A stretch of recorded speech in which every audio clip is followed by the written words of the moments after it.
জয় শ্রীকৃষ্ণ। রাধে রাধে। ধৃতরাষ্ট্র তখন গান্ধারীকে বলে,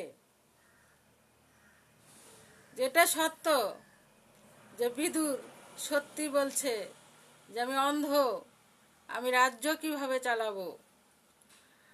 কিন্তু আমি ভেবেছিলাম যে আমি রাজা হতে পারলাম না তো কি আছে, আমার পুত্র পরবর্তীতে রাজা হবে, সেই ভেবে আমি খুশি ছিলাম।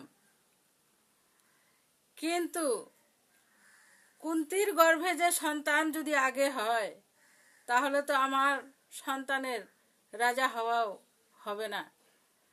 সেই ভেবে ধৃতরাষ্ট্র যেন দুঃখে শোকে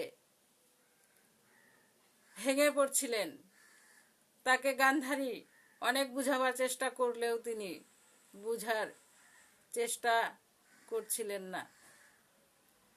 তাই বলি, মানুষের মনে সত্যি অনেক আশা থাকে নিজের পুত্রদের নিয়ে।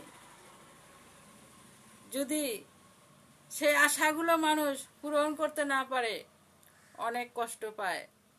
তাই ভগবান যেটা যার কর্মে লেখেছে সেটাই কিন্তু হবে, আমাদের হাতে কিন্তু কিছু নেই। সেটা সেই মহাভারতের থেকেই সৃষ্টি হয়েছে আমাদের মতো মানুষের জীবনের।